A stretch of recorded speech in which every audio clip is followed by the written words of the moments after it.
Hello my dear friends, आप सब कैसे हो? आई होप आप सब बढ़िया हो। इस वीडियो में हम कंटिन्यू करने वाले हैं फ्योर प्रिंसिपल्स ऑफ मैनेजमेंट। इसके पहले मैंने आपको 7 प्रिंसिपल ऑफ मैनेजमेंट पढ़ाए हैं फ्योर के। वो मैंने इसकी पहले वाली वीडियो में ऑलरेडी बना रखे हैं। मेक श्योर आप उसको जाके भी देखें। इस वीडियो में हम स्टार्ट करते हैं बाकी बचे हुए हमारे Fayol principles of management. Let get started.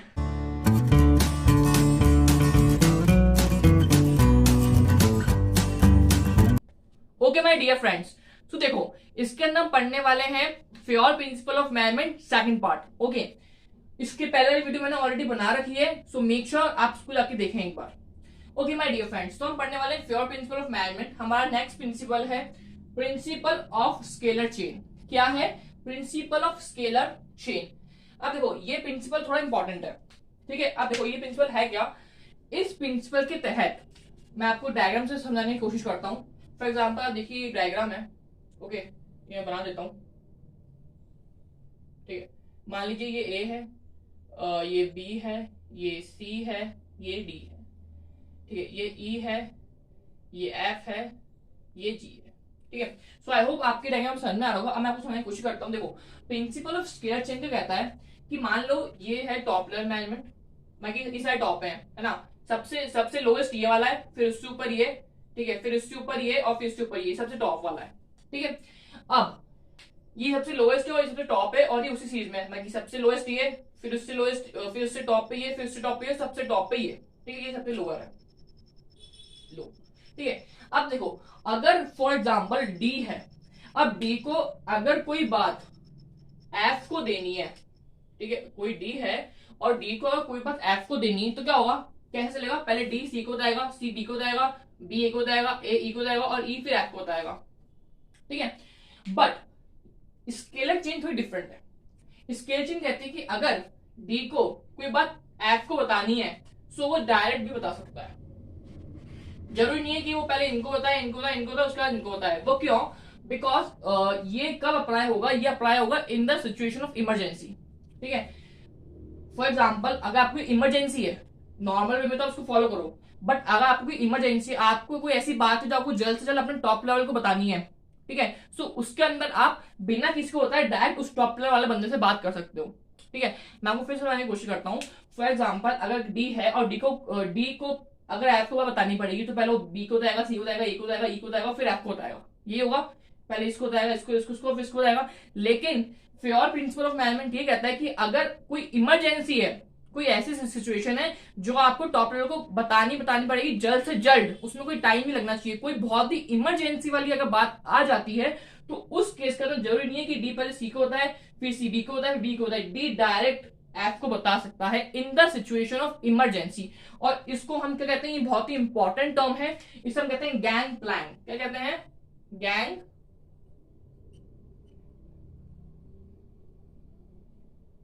इसे हम कहते हैं गैंग प्लैंक। क्या कहते हैं? हम इसे कहते हैं gang plank. Okay, I hope आपके समझ में आ गया होगा कि डी इमरजेंसी के अंदर डायरेक्ट अपने टॉप लेवल से बात कर सकते हैं, जो ही नहीं कि बीच में हर किसी को बात बताए।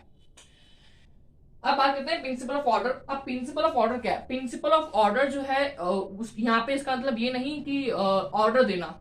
आप अगर आप ये समझ रहे हैं कि प्रिंसिपल ऑफ ऑर्डर मतलब कि जो सुपीरियर लेवल, जो टॉप लेवल वाला है, वो सबको ऑर्डर देगा, नहीं। प्रिंसिपल ऑफ ऑर्डर ये है कि आपके ऑर्गेनाइजेशन में जितनी भी सारी चीजें हैं, वो एक सिस्टमेटिक मैनर के अंदर अरेंज्ड हो, एक सिस्टमेटिक प्लेस के अंदर अरेंज्ड हो। ऐसा नहीं हो कि आपको कोई चीज ढूंढने के लिए, मैं कि आपको मान लो किसी कैबिन में जाना है, आप फॉर एग्जाम्पल आपको किसी मैनेजर से मिलना है अपने ऑर्गेनाइजेशन में, तो ऐसा नहीं हो कि आप उसको कैबिन ढूंढते रहो। सबका एक पर्टिकुलरली कैबिन हो, सारी फाइल्स का एक डिपार्टमेंट अलग हो, मतलब कि सारी की सारी चीजें सिस्टमेटिक इन ऑर्डर में जमी हुई होनी चाहिए। तो ये ऑर्डर मतलब ये है कि जितनी भी चीजें आपके एक ऑर्गेनाइजेशन के अंदर है, वो एक सिस्टमेटिक ऑर्डर में जमी हुई हो। उससे क्या होगा कि आपको जब भी जो चीज चाहिए, आप उसके कि आप वो मान के ले सकते हो, आपका टाइम बचेगा, आपकी एनर्जी बचेगी। तो सिस्टमेटिक ऑर्डर में होनी चाहिए। ऐसा नहीं हो कि सिस्टमेटिक ऑर्डर में नहीं, कोई भी चीज कहाँ पड़ी है। फॉर एग्जाम्पल, आप गए तो आपने कहा यार फाइल, ये इस फाइल के डिपार्टमेंट ये, अब जब अगले दिन गए वहां डिपार्टमेंट था ही नहीं फाइल का, तो ऐसा नहीं होना चाहिए। फाइल के डिपार्टमेंट एक सिस्टमेटिक मैनर में वही जगह है, तो वहीं पर ही रहना चाहिए, एक सिस्टमेटिक जगह में होना चाहिए। फॉर एग्जाम्पल, आपको कोई मैनेजर है, ठीक है, आप मैनेजर के पास गए, उसके कैबिन में गए, ठीक है। अगले दिन आप वापस उसके कैबिन में गए तो देखा कैबिन नहीं था उसका। तो ये चीज होनी चाहिए कि ऐसा कुछ भी नहीं हो। तो मैं कुल मिला के बड़ा बैड जोक था, लेकिन फिर भी आप मैं कि ऑर्गेनाइजेशन के अंदर जितनी भी चीजें वो एक सिस्टमेटिक वे में जमी हुई हो, ताकि आपको ढूंढने में आसानी पड़े और आपकी एनर्जी और टाइम दोनों सेव हो।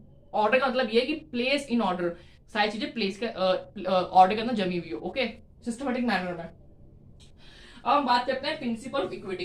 प्रिंसिपल ऑफ इक्विटी क्या कहता है? इक्विटी आप समझ ही गए होंगे, बड़ा सिंपल सा वर्ड है, मतलब कि नाम से चल रहा है कि सबको समानता, सबको इक्वल, मतलब कि सबको एक नजरिए से देखना, किसी के साथ भेदभाव नहीं करना, ठीक है। जो सुपीरियर है वो अपने जूनियर के साथ भेदभाव ना करें, और जो जूनियर है और जो लोअर लेवल पे काम करते हैं वो भी अपनी पूरी निष्ठा से और पूरी ऑनेस्टी के साथ काम करें। कि इक्वल, इक्वल मतलब कि सब लोग जितने भी बंदे ऑर्गेनाइजेशन में काम कर रहे हैं वो सब इक्वल हैं, ठीक है। जो बड़ी पोस्ट वाले हैं या फिर जो मैनेजर है या जो टॉप लेवल मैनेजमेंट है वो कोई बायसनेस ना करे, जो छोटे लेवल और जो मिडिल लेवल वाले लोग हैं उन सबके साथ इक्वल होनी चाहिए। मैं आपको एक एग्जांपल देता हूँ, सुंदर पिचोई, सीईओ ऑफ गूगल।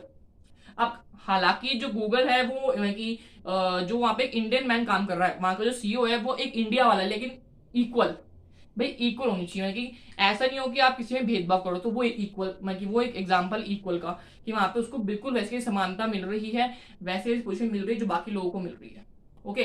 सो सुंदर पिचोई एक एग्जांपल है, जो गूगल के सीईओ हैं वो एक इंडियन है, ठीक है। तो उनको वहां पे वो इक्वल लेवल मिल रहा है, कहीं भेदभाव नहीं हो रहा, सबके साथ मतलब इक्वल लेवल में सबको देखा जाए।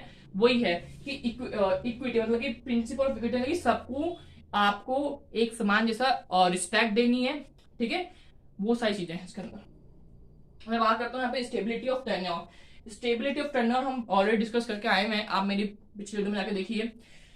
Stability of tenure, stability of tenure कहता है कि कोई अगर आपने किसी एम्प्लॉय को अपनी नौकरी पर रखा है तो आप उसको श्योरिटी दें जॉब सेफ्टी की, ठीक है। उसके जो आप यहाँ तो उससे मतलब कि उसका दो चीजें, यहाँ तो उसका मतलब ट्रांसफर, एक तो ट्रांसफर कि आप उसका ट्रांसफर जो है फ्रीक्वेंट ना करें, ठीक है। और एक है कि उसको जल्दी से नौकरी से ना निकालना, कि उसको एक कुल मिला के स्टेबिलिटी ऑफ टेन्योर, कि उसकी उसको जॉब सिक्योरिटी दे, उसको एक स्टेबल मतलब कि उसको एक स्टेबल पोजीशन में लेके आए, उसको बोले मतलब कि उसके बाद एक जॉब सिक्योरिटी होनी चाहिए। ऐसा नहीं हो कि आज वो मतलब आपकी कंपनी में काम कर रहा है और आप उसको 6 महीने बाद निकाल दिया, तो वो नहीं होना चाहिए। स्टेबल टेन्योर कि आपको कंपनी में आ रहा है तो आपको जॉब सिक्योरिटी दे और दूसरे ट्रांसफर्स कम से कम करें, ताकि वो अपनी एक स्टेबल लाइफ जी सके विद फैमिली के साथ। तो स्टेबल टेन्योर मतलब कि जॉब सिक्योरिटी देना जो भी आपका एम्प्लॉय है उसको। सो आई होप आपके समझ में आ गए होंगे। सो अब हम पढ़ते हैं हमारे next Fayol principles of management. Okay my dear friends, तो अब हम पढ़ेंगे हमारा 12th फ्योर प्रिंसिपल जो है इनिशिएटिव। इनिशिएटिव क्या होता है? देखो, फॉर एग्जाम्पल आप किसी ऑर्गेनाइजेशन में काम करो, तो उस ऑर्गेनाइजेशन में जब भी कोई प्रोजेक्ट बनेगा या जब भी कोई प्लान बनेगा, तो जो भी टॉप लेवल मैनेजमेंट है उनको सब लोगों के सजेशंस लेनी चाहिए, ठीक है। ताकि जो जो जो नए एम्प्लॉय उनको भी बढ़ चढ़कर अपना सजेशन देने का और उनको बढ़ चढ़कर अपना पार्टिसिपेट करने का मौका मिले, वो सब भी बढ़ सके सजेशन दें, ठीक है। उनको सेल्फ मोटिवेटेड हो। किसी भी फॉर एग्जाम्पल किसी प्रोजेक्ट पे काम कर रहे हैं तो ऐसा नहीं हो बस आप 2-3 लोगों के सजेशन ले लें जो टॉप लेवल मैनेजमेंट में काम करते हैं और आप उसके बेसिस पे वो प्रोजेक्ट बनाए। नहीं, आपको जितने भी एम्प्लॉय हैं, चाहे वो फ्रेशर हो चाहे कोई भी, आप उन सबके सजेशन लीजिए, ठीक है। आप उन सबसे पूछिए, उन सबको बढ़ सके पार्टिसिपेट करने दीजिए, और बाद में डिसीजन निकलेगा वो पूरे ऑर्गेनाइजेशन को डेफिनेटली मानना ही पड़ेगा। बट आप सबके सजेशन लीजिए और सबको मौका दीजिए ताकि वो बढ़ चढ़ के पार्टिसिपेट करें और उनको भी सेल्फ मोटिवेशन का हिस्सा बनाइए। वो होता है इनिशिएटिव, मतलब कि आपको सबकी राय लेनी, सब जितने भी नए नए चाहे फ्रेशर्स हो चाहे कोई सा भी एम्प्लॉय हो, आप उन सबकी राय लीजिए और उन सबको पार्टिसिपेट करने का मौका दीजिए। एस्पेड डी कॉप्स, हमारा 13th प्रिंसिपल है एस्पेड डी कॉप्स। एस्पेड डी कॉप्स कहता है कि आप यूनिटी से, टीम स्पिरिट से काम करें, ठीक है। आपके अंदर एक अच्छी बॉन्डिंग होनी चाहिए, मतलब कि सब आपस में मिलजुल के आपस में एक दूसरे से काम करें, ठीक है। फॉर एग्जाम्पल आपको एग्जाम्पल देता हूँ। फॉर एग्जाम्पल आपकी कंपनी ने कहा आपको कि आपको 100 यूनिट्स बनानी है, ठीक है। और सबको जितने भी लोग काम कर रहे हैं उन सबको 10-10 यूनिट्स, हर एक जने को 10-10 यूनिट्स बनानी है, ठीक है। सो आपका जो विजन है वो ये नहीं होना चाहिए कि मुझे कहा 10 यूनिट्स तुम्हें मुझे वो बनानी है। नहीं, आप एक ग्रुप में काम कर रहे हैं और पूरे ग्रुप को कहा कि आपको 100 यूनिट्स बनानी है और इंडिविजुअल को 10-10 यूनिट्स बनानी है। तो आपका टारगेट होना चाहिए कि हमें कैसे करके 100 यूनिट्स कंप्लीट करनी है। हो सकता है कि आपको टीम का मेंबर बीमार पड़ जाए या उसको कोई परेशानी हो सकती है, तो वो हो सकता है वो आगे चल के काम ना कर पाए।